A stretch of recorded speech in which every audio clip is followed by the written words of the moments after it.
Hi friends, இப்போ இந்த வீடியோவில் என்ன பார்க்க போகிறோம் அப்படின்னா 7th ஸ்டாண்டர்ட் நியூ புக்கு தனி வெட்டி பார்க்க போகிறோம். பயிற்சி கணக்குகள் வந்து பார்க்க போகிறோம். அது பார்க்க போகிறதுக்கு முன்னாடி இப்போ வந்து இந்த ஃப்ரீ டெஸ்ட் பேட்சில் வந்து ஒரு 28 பேர் வந்து ஜாயின் பண்ணியிருக்கீங்க. அவங்களுக்கு வந்து ஃபுல் அண்ட் ஃபுல் வந்து நான் அவங்க 28 பேருக்கு என்ன பண்ண போகிறோம் அப்படின்னா எப்படி வந்து குரூப் 2 ஃபிலிம்ஸில் வந்து பாஸ் பண்ணுறது அதுக்கான ஃபுல் ஐடியா உங்களுக்கு கொடுத்துட்டு படிக்க வைக்க போகிறேன். எப்படி அப்படிங்கிறத ஃபஸ்ட்டு வந்து நான் டிப்ஸ் மாதிரி கொடுத்துட்டு அதுபடி நீங்கள் வந்து ஃபாலோ பண்ணுங்கள். நான் வந்து எல்லாமே ஃபுல்லாக உங்களுக்கு வந்து சப்போர்ட் பண்ணுறேன். அது என்னங்கிறது ஃபஸ்ட்டு சொல்லிடுறேன். அதுக்கு பிறகு வந்து உங்கள் கணக்குகள் பார்க்கலாம். உங்களுக்கு வந்து நான் வீடியோ ரொம்ப லென்த்தாக போகிறது மாதிரி இருந்துச்சுன்னா நீங்கள் வந்து வீடியோ ஸ்பீடை வந்து ஃபாஸ்ட்டாக வச்சுட்டு பாருங்கள். ஓகேவா? உங்களுக்கு படிக்க நேரம் இல்லை அப்படின்னா வீடியோ ஸ்பீடை வந்து ஃபாஸ்ட்டாக வச்சுட்டு பாருங்கள். இப்போ வந்து ஃபஸ்ட்டு நான் என்னென்னங்கிறத உங்களுக்கு ஐடியா கொடுக்குறேன். ஃபஸ்ட்டு வந்து தமிழ் வந்து எப்படி படிக்கணும் அப்படிங்கிறது வந்து நான் ஃபுல்லாக வந்து உங்களுக்கு தமிழுக்குன்னே தனியாக சேனல் வந்து வச்சுருக்கேன். டிஏடி டிஎன்பிசி அப்படிங்கிறது சேனல் ஆரம்பிச்சிருக்கேன். அதில் வந்து நீங்கள் சப்ஸ்கிரைப் பண்ணி வச்சுருக்கீங்க. அதில் ஃபுல்லாகவே வந்து நீங்கள் தமிழ் எப்படி படிக்கணும் ஒவ்வொரு டாப்பிக்கையும் எடுத்து வச்சுட்டு உங்களுக்கு ஃபுல்லாக நீங்கள் எப்படி படிக்கணும், எதை படிக்கணும், எந்தெந்த இதுக்கு வந்து பாடல் வரி படிக்கணும், எதுக்கு வந்து பாடல் வரி படிக்க வேண்டியதில்லை அப்படிங்கிற ஃபுல் உங்களுக்கு ஒவ்வொன்றும் வந்து நான் வந்து ஒவ்வொரு டாப்பிக்கே எடுத்து வச்சு அந்த டாப்பிக்கை எப்படி படிக்கணுங்கிறத நான் ஃபுல்லாக வந்து எக்ஸ்பிளனேஷன் பண்ணி வீடியோ போடுறேன். அதே மாதிரி தமிழில் வந்து இலக்கணம் ரொம்ப முக்கியம். ஏன் அப்படின்னா குரூப் 2 ப்ரிலிம்ஸ்லேயும் வந்து இலக்கணம் கேட்பாங்க. குரூப் 2 மெயின் எக்ஸாமில் 60 கொஸ்டின்ஸுமே வந்து இலக்கணமாக தான் கேட்க போகிறாங்க. ஓகேவா? 40 கொஸ்டின்ஸ் வந்து ரீசனிங், 60 கொஸ்டின்ஸ் வந்து பார்த்தீங்க அப்படின்னா ஃபுல்லாக வந்து இலக்கணம் தான் இருக்க போகுது. அதனால உங்களுக்கு ப்ரிலிம்ஸுக்கும் யூஸ் ஆகும், மெயின் எக்ஸாமுக்கும் யூஸ் ஆகும். அப்படிங்கிறதுனால தமிழ் இலக்கணம் வந்து ஸ்ட்ராங்காக இருக்குதுங்க. நான் தமிழ் இலக்கணமும் வந்து இந்த சேனலில் வந்து போட்டுட்ருக்கேன். அதே மாதிரி செய்யுள் உரைநடை வந்து உங்களுக்கு எப்படி படிக்கணும், எதை மட்டும் படித்தா போதும் அப்படிங்கிறது உங்களுக்கு நான் டீட்டெயிலாக வந்து அங்கே டிப்ஸ் கொடுக்குறேன் அந்த சேனலில். ஓகேவா? அப்போ நீங்கள் வந்து எதெல்லாம் கான்சன்ட்ரேஷன் ஃபஸ்ட்டு பண்ணணும் அப்படின்னா தமிழ், மேத்ஸ் இது ரெண்டையும் நல்லா கான்சன்ட்ரேஷன் பண்ணுங்கள். தமிழில் வந்து 100 மார்க் எடுக்கணும்.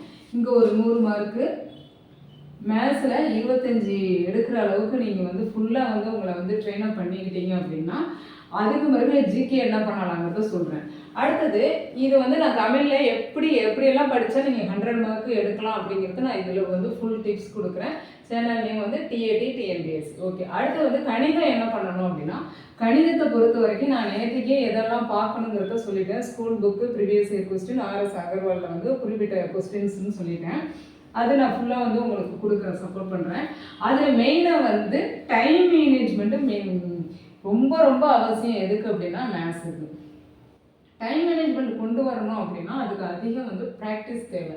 அந்த உங்களுக்கு நான் சும்மா வந்து கணக்கை நடத்திட்டு சும்மா இதை டெஸ்ட் அட்டன் பண்ணி பாருங்கள் அப்படின்னா நீங்களும் வந்து வீட்டில் இருந்து டெஸ்ட் அட்டன் பண்ணுறது இஷ்டத்துக்கு டைம் வந்து ரொம்ப அதிக நேரம் எடுத்துக்கிட்டு வந்து இங்கே சால்வ் பண்ணுவீங்க. ஆனால் எக்ஸாம் ஹாலுக்குள்ளே போய் நீங்கள் ஒரு குறிப்பிட்ட டைமுக்குள்ளே அது முடிக்கணுங்களா அந்த பதட்டத்தில் வந்து விடுறீங்க. அப்போ அந்த ப்ராக்டிஸை வந்து இப்போலேருந்தே கொண்டுகிட்டு போகணும். எப்படி கொண்டுகிட்டு போகிறது அப்படின்னா நான் இப்போ உங்களுக்கு வந்து நான் முடிக்க அந்த டெஸ்ட் வைக்கிறேன்னு சொல்கிறேன் இல்லையா, எக்ஸாமுக்கு எப்படி வந்து 25 கொஸ்டின் வச்சு உங்களுக்கு வந்து வைக்கிறாங்களோ அதே மாதிரி நான் 25 கொஸ்டின்ஸை ஒரு 1 ஹவருக்குள்ளே முடிக்கிற மாதிரி நான் உங்களுக்கு வந்து ப்ராக்டிஸாக லைவில் வந்து டெஸ்ட் வைக்கிறதுக்கு ரெடியாக இருக்கேன். நீங்கள் என்னங்கிறத சொன்னீங்க அப்படின்னா நான் லைவில் வந்து டெஸ்ட் வச்சு உங்களுக்கு ப்ராக்டிஸ் கொடுக்க ரெடியாக இருக்கேன். அதாவது நான் டைம் செட் பண்ணிவிட்டு இப்போ ஒரு கணக்கு கொடுத்தேன்னா நான் டைம் செட் பண்ணிவிட்டு இத்தனை செகண்டுக்குள்ளே நீங்கள் முடிக்கணும் அப்படின்னு சொல்லிட்டு நான் உங்களை வந்து புஷ்அப் பண்ணி உங்களை ரெடி பண்ணுறதுக்கு ரெடியாக இருக்கேன். ஓகே. அப்படி நீங்கள் டைம் மேனேஜ்மெண்ட் ப்ராக்டிஸ் பண்ணிங்கன்னாவே உங்களுக்கு 25 மார்க் எடுக்கிறதுக்கு ஃபுல்லாக நான் வந்து சப்போர்ட் பண்ணுறேன். அடுத்து ஜிகே பொறுத்த வரைக்கும் நீங்கள் இப்போ வந்து ஜிகே வந்து எதுவுமே டச் பண்ணாதீங்க. நீங்கள் வேறு எதுவும் இன்ஸ்டியூட்டில் ஜாயின் பண்ணியிருந்தீங்க அப்படின்னா அவங்களோட வந்து தமிழ் கொஸ்டின் அடித்து பாருங்கள், மேத்ஸ் கொஸ்டின் அடித்து பாருங்கள், எல்லாம் பண்ணுங்கள். ஆனால் ஜிகே வந்து இப்போதைக்கு டச் பண்ண வேண்டாம். ஜிகே வந்து லாஸ்ட்டு 10 டேஸ் இருக்குது. நான் இப்போ தமிழெல்லாம் முடிச்சுட்டேன், மேத்ஸ் எல்லாம் முடிச்சுட்டேன்ங்கிறாங்க. நீங்கள் ஜிகே பாருங்கள். இதெல்லாம் நான் முடிக்கல அப்படிங்கிறவங்க ஜிகே பக்கமே போகாதீங்க. இது முடிச்சுட்டேங்கிறவங்க ஜிகே பக்கம் போங்க, முடிக்கலைங்கிறவங்க ஜிகே பக்கம் இப்போதைக்கு போக வேண்டாம். எக்ஸாமுக்கு லாஸ்ட்டு 10 டேஸ் இருக்கும்போது 2022, 23, 24 இந்த 3 வருஷ கொஸ்டின்ஸையும் மட்டும் திரும்ப ரீடிங் விட்டு ரிவிஷன் பண்ணிட்டு போங்க. இது எதுக்காக அப்படின்னா அங்கே வந்து உங்களுக்கு ஆப்ஷனை ரிஜெக்ட் பண்ண யூஸ் ஆகும். இப்படி பண்ணிவிட்டு இது மட்டும் வெயிட் பண்ணிட்டு போது ஆப்ஷனை ரிஜெக்ட் பண்ணிட்டீங்கன்னாவே மேக்ஸிமம் ஆன்சரை கொண்டுட்டு வந்துடலாம். அதனால ஜிகேவுக்கு இது போதும். இங்கே 125 எடுத்துட்டிங்கன்னாவே போதும். ஓகேவா? இது இந்த இதுபடி நீங்கள் ஃபாலோ பண்ணீங்கன்னா கண்டிப்பாக குரூப் 2 ப்ரிலிம்ஸ் வந்து பாஸ் பண்ணிடலாம். அதே மாதிரி குரூப் 2 மெயின்ஸுக்கு இங்கே இலக்கண கொஸ்டின்ஸ் வந்து ரெடி ஆகிடுவீங்க. அதனால் இலக்கணம் நான் வந்து வரிசையாக போட போகிறேன், அங்கே வந்து அதை ப்ரிப்பேர் பண்ணிக்கோங்க. இது இந்த முறைப்படி நீங்கள் பண்ணீங்க அப்படின்னா கண்டிப்பாக சக்ஸஸ் பண்ண முடியும். நான் இண்டிவிஜுவலாக உங்களுடைய 25 பேர் ஜாயின் பண்ணியிருக்கீங்கன்னா 25 பேரையும் நான் வந்து இண்டிவிஜுவலாக வாட்ச் பண்ணி உங்களை வந்து பாஸ் பண்ண வைக்கிறது என்னுடைய பொறுப்பு. ஆனால் வந்து மேக்ஸுக்கு நான் என்ன சொல்கிறேன்னா, நீங்கள் ஜஸ்ட்டு வந்து என்னுடைய வீடியோவை அதை என்ன பண்ணிடுறீங்கன்னா பாதி பேர் ஸ்கிப் பண்ணிடுறீங்க, ஒழுங்காக பார்க்க மாட்டேங்கிறீங்க. அந்த வீடியோவை பார்த்துட்டு நான் சொல்கிறத வந்து ப்ராக்டிஸ் பண்ணினீங்க அப்படின்னா கண்டிப்பாக உங்களுக்கு சக்ஸஸ்.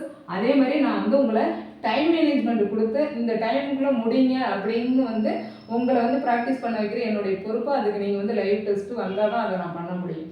ஓகே, எதுவாக இருந்தாலும் லைவ் டெஸ்ட் வரேன்னா என்னங்கிறத நீங்கள் கமெண்ட் பண்ணுங்கள். ஓகே.